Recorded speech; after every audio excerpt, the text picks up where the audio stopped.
여러분, 오늘도 우리가 이렇게 교회에 나왔습니다. 지난주에도 오셨고요, 오늘도 오셨고 또 다음 주에도 오실 겁니다. 그런데 한번 생각해 보겠습니다. 우리가 이렇게 매주 나가는 교회, 과연 교회가 뭘까요? 교회는 헬라어로 이제 에클레시아라고 하는데요, 이 말은 밖으로라는 뜻의 에크와 불러내다라는 뜻의 칼레오가 합쳐진 말입니다. 그러니까 교회는 세상 밖으로 불러내심을 받은 사람들이라는 뜻이에요.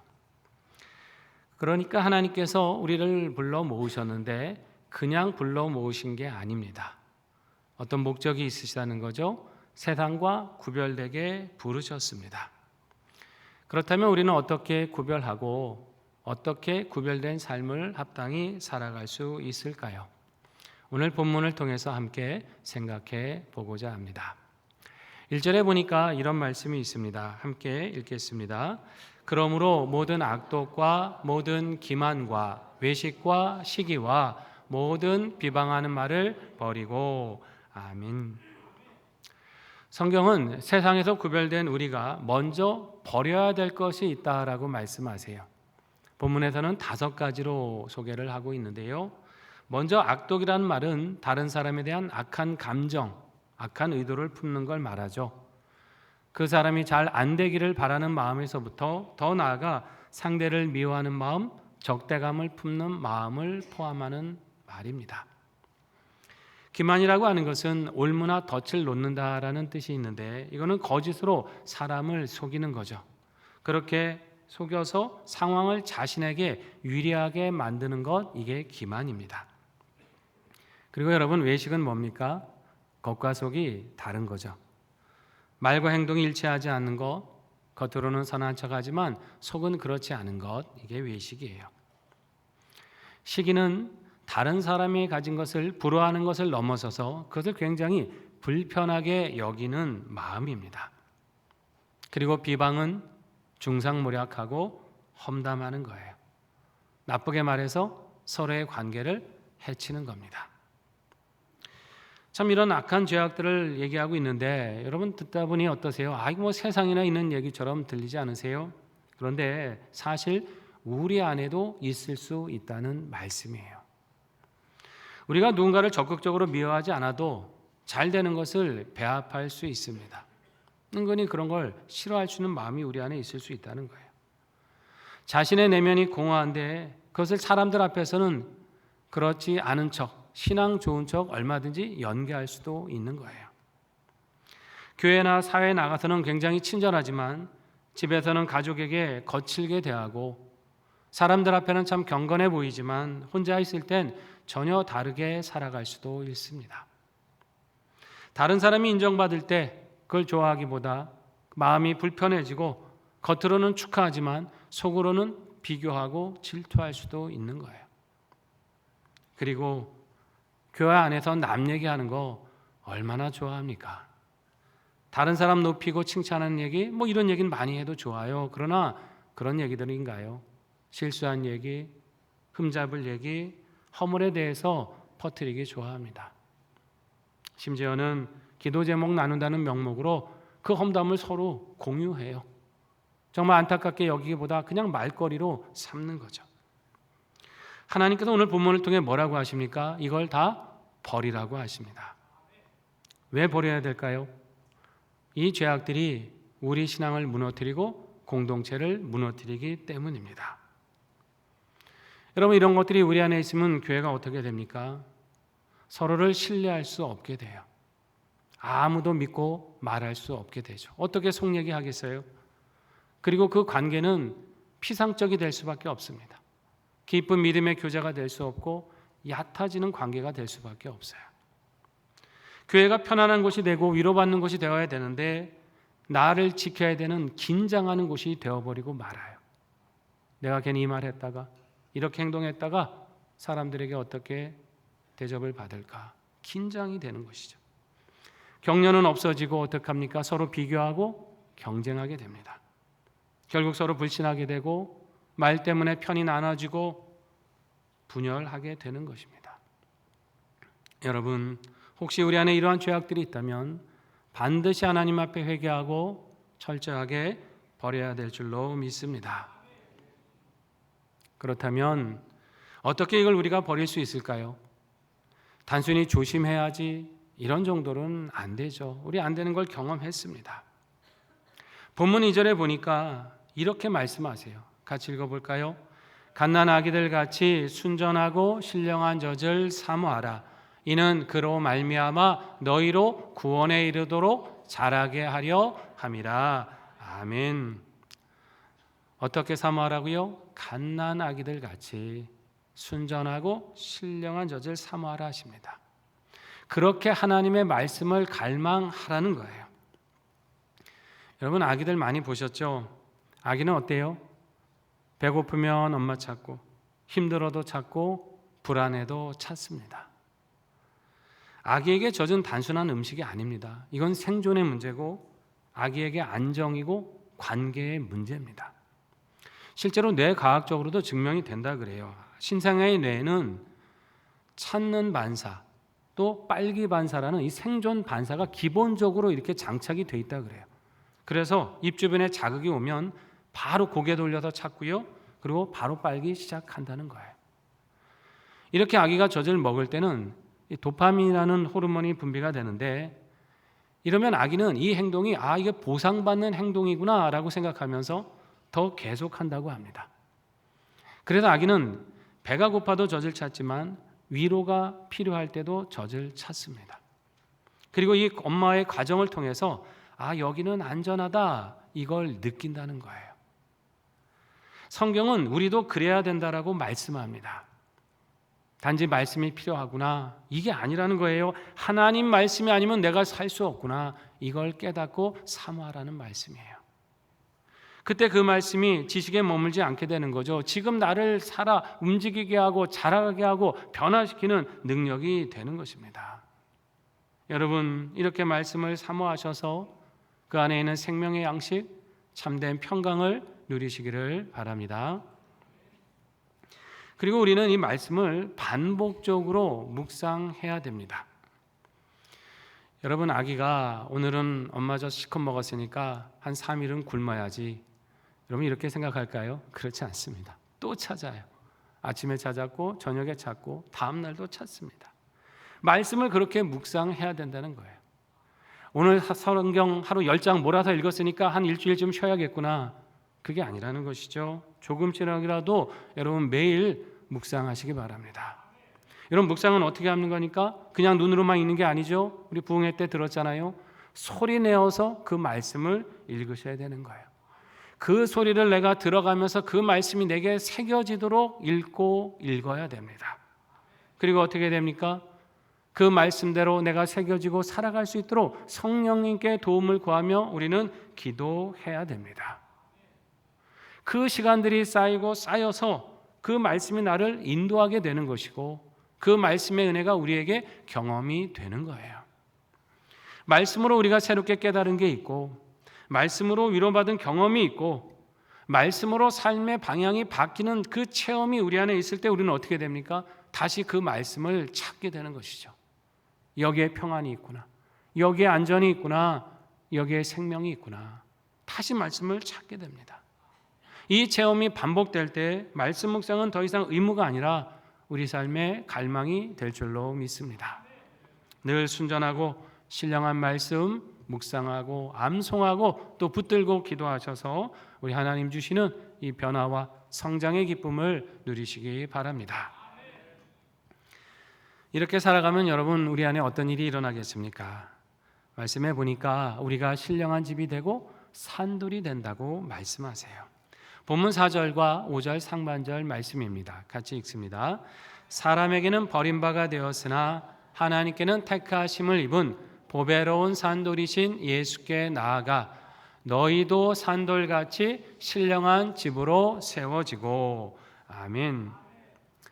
예수님이 어떤 분이십니까? 보배로운 산돌이라고 하시죠. 이 돌이라고 하는 건 단단하다, 변함이 없다, 이걸 상징하는 거잖아요. 원래는 살아있는 게 아니에요. 무생물입니다. 근데 여기 살아있다라고 표현을 하고 계십니다. 이건 어떤 의미일까요? 죽음의 권세를 깨뜨리신 예수님은 우리를 살게 하고 영원히 변함없이 살게 하시는 생명이 되신다는 말씀입니다. 그러니까 살아있는데 변하지 않는 거예요. 영원하신 거예요. 그런데 이 살아있는 생명이신 분을 사람들이 알아보지 못하고 어떻게 해요? 버렸습니다. 가치 없는 돌처럼 여겼어요.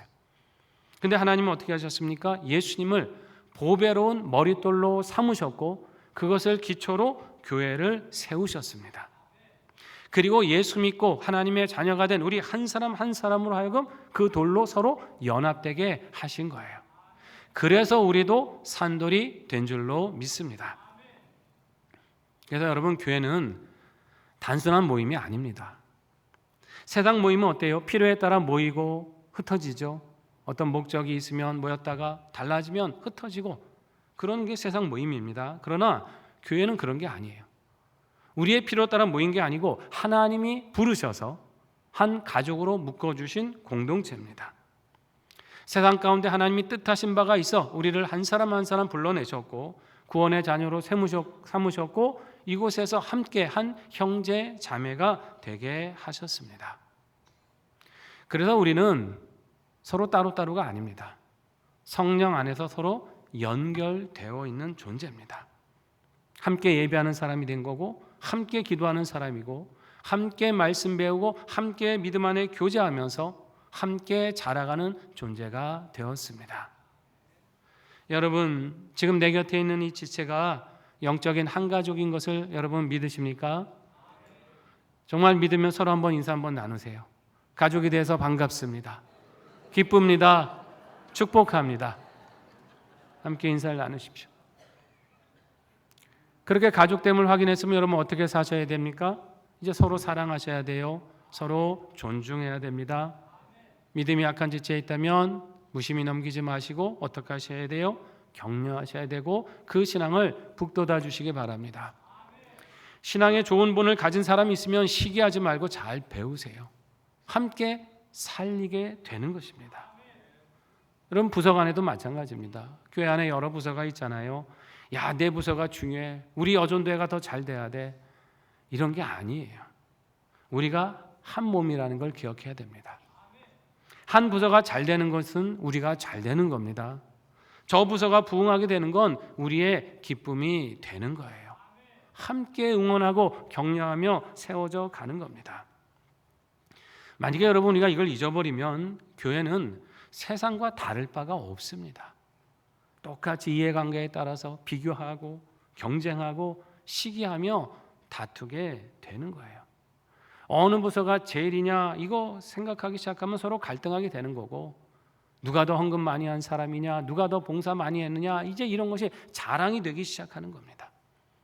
여러분, 우리가 직분을 받는 건 어떤 일입니까? 더 잘 섬기라고 주신 거잖아요. 근데 이 원리 잃어버리면 마치 이것은 내 신앙의 지분을 마땅히 받는 것처럼 여기게 되는 거예요. 내 목소리는 다른 사람보다 교회에서 커도 된다고 생각하기 그렇게 시작하게 되는 겁니다. 우리 안에는 이런 분들이 없는 줄 압니다만 성령 안에서 우리가 마음을 같이하여 자라가지 않으면 그건 신령한 집이 아니고 그냥 돌더미가 되는 거예요. 여러분, 우리가 함께 지어져 가고 부르심받은 산돌이심을 믿으십니까? 서로 존중하고 믿음으로 사랑하고 주신 분량에 따라 사명을 잘 감당하면서 주님의 몸된 교회를 귀하게 세워가시기를 바랍니다. 그리고 또 하나 중요한 것이 있습니다. 하나님이 우리를 불러내신 건 단순히 모여있기만 하신 것이 아니라 한 사람 한 사람이 거룩한 제사장이 되게 하시기 위함이에요. 5절 하반절에 보니까 이런 말씀이 있습니다. 같이 읽어볼까요? 예수 그리스도로 말미암아 하나님이 기쁘게 받으실 신령한 제사를 드릴 거룩한 제사장이 될지니라. 아멘. 무엇이 되라고요? 거룩한 제사장이 될지니라. 제사장의 가장 중요한 역할은 뭐겠습니까? 하나님과 백성을 중보하는 거죠. 구약시대는 죄를 지은 백성이 하나님 앞에 함부로 나올 수가 없었습니다. 그래서 어떻게 해요? 소나 양을 끌고 와서 제사장에게 나왔어요. 그리고 나 대신 내 제사를 드려주시고 이 죄를 중보해서 하나님의 용서함을 받도록 그렇게 제사장에게 나왔습니다.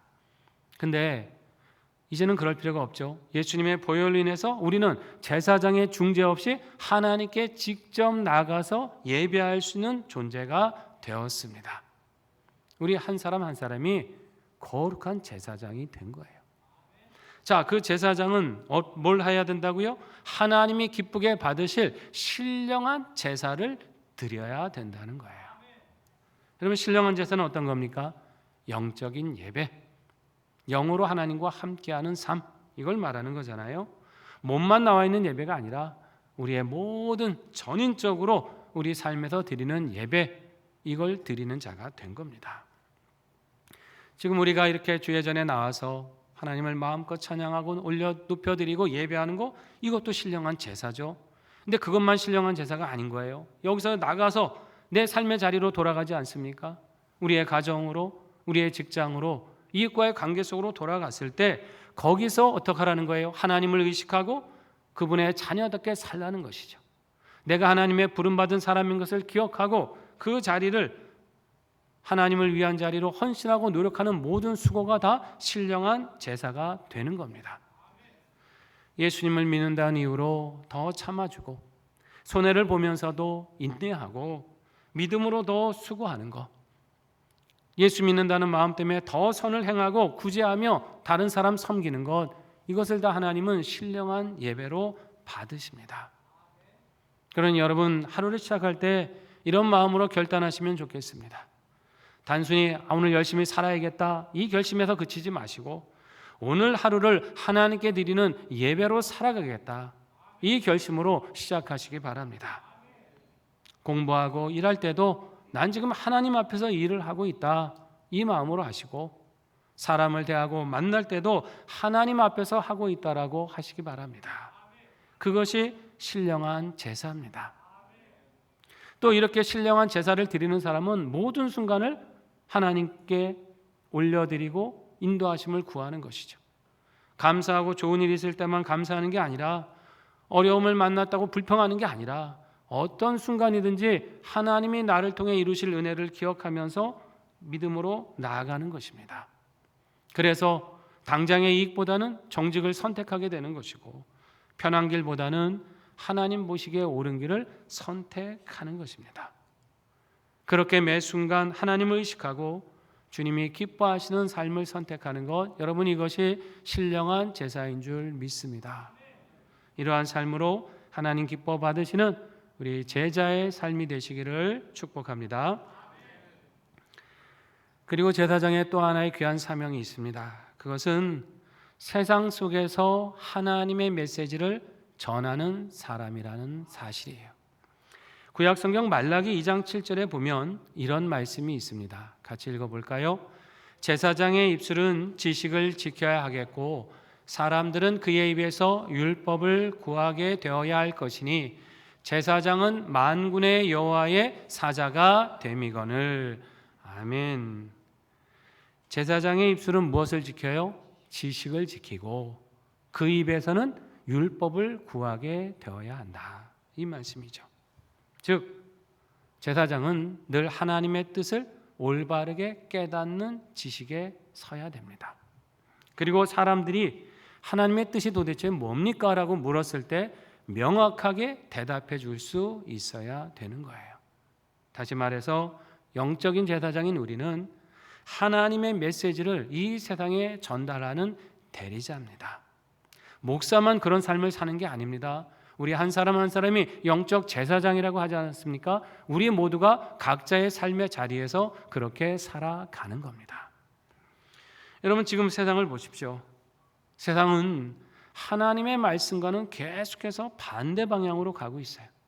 거스리고 대적하는 방향으로 갑니다. 어떤 때는 정말 브레이크 없이, 여러분 경사로에서 브레이크 없는 차가 굴러간다고 생각해 보세요. 얼마나 위험합니까? 지금 이 세상은 브레이크 없이 달려가는 것 같습니다. 이달 초에도 조국 혁신당의 한 의원이 일하는 사람 기본 법안이라고 하는 것을 대표 발의를 했습니다. 참 우리나라의 법조항도 굉장히 많은 것 같습니다. 여러분 들어보셨어요? 일하는 사람 기본 법안.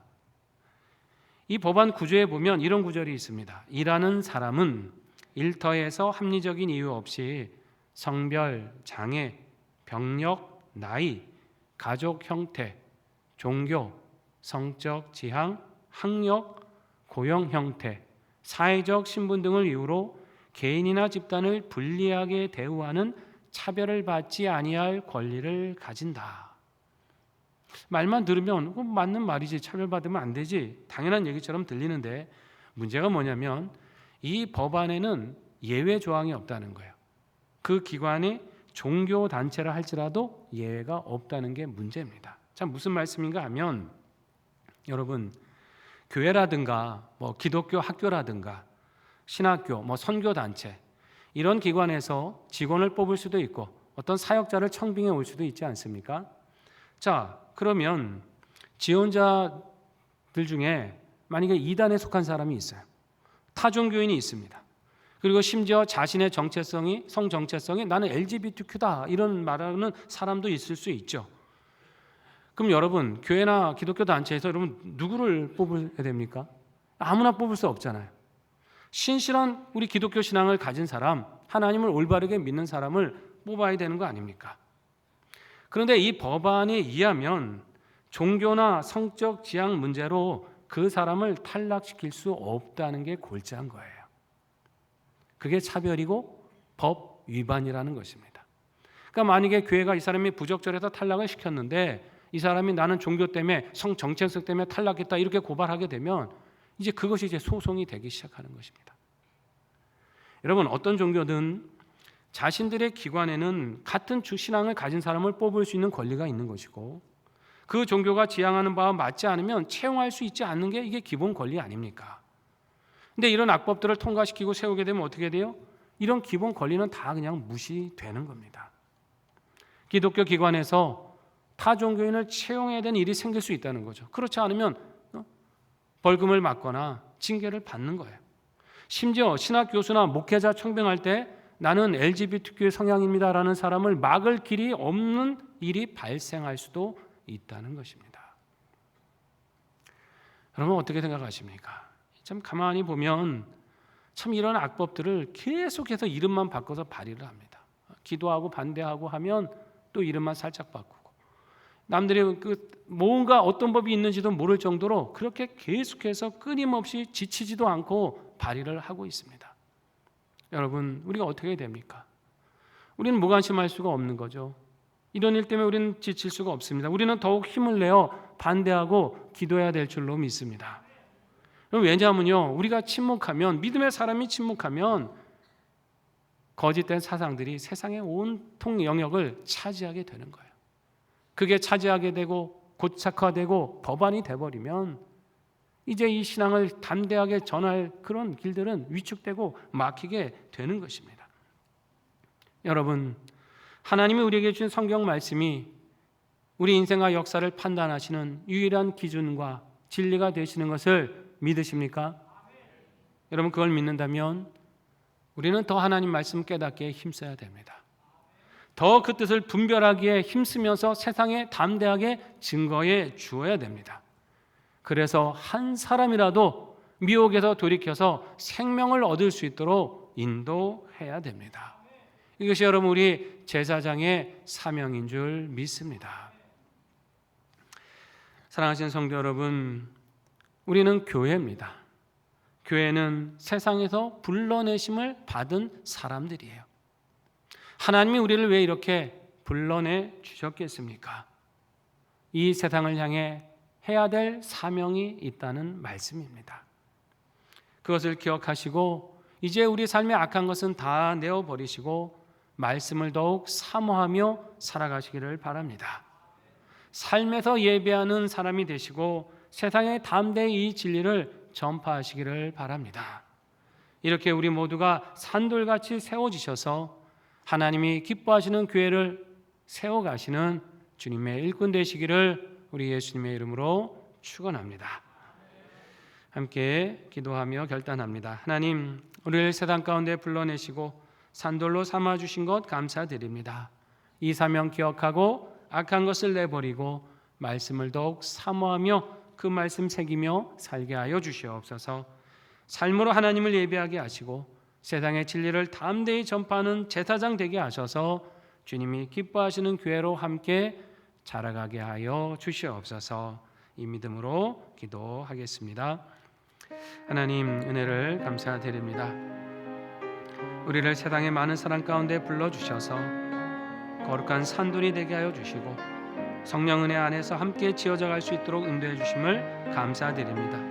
이 사명을 기억하게 하시옵소서. 악한 것을 내어버리게 하시며 교회 공동체를 믿음으로 사랑으로 세우게 하시고 말씀을 더욱더 사모하며 그 말씀의 능력과 양식이 우리를 이끌어가는 삶이 되고 우리 교회를 이끌어가는 삶과 능력이 될 수 있도록 인도하여 주시옵소서. 거룩한 제사장으로 부르신 줄 믿습니다. 삶으로 하나님을 예배하게 하여 주시옵고 이 세상의 진리의 말씀을 담대히 외치는 제사장이 되게 하여 주시옵소서. 주의 뜻을 분별하고 그 율법을 우리 입술에 두어주게 하여 주셔서 미혹된 영혼들에게 생명의 길을 증거케 하여 주시며 그들을 구원하게 할 수 있도록 도와주시고 우리가 함께 한 마음으로 이 열쇠에 살아갈 때 우리 상영교회가 주님이 기뻐하시는 교회, 하나님의 영광 나타내시는 교회, 하나님의 귀하게 쓰임받는 교회가 되게 하여 주시옵소서. 하나님, 우리를 세상 가운데 불러내셔서 산돌로 삼아주는 애를 감사드립니다. 모든 악한 것을 버리고 말씀을 사모하며 참된 삶에 예배하는 자로 살아가게 하여 주셔서 우리 하나님의 영광 나타내게 하여 주시옵고 이 땅의 진리를 담대히 전하는 제사장 되게 하여 주셔서 주께 더 기뻐하시는 교회로 굳게 세워져 가는 우리 모두가 되게 하여 주시옵소서. 예수님의 이름으로 기도드립니다. 아멘.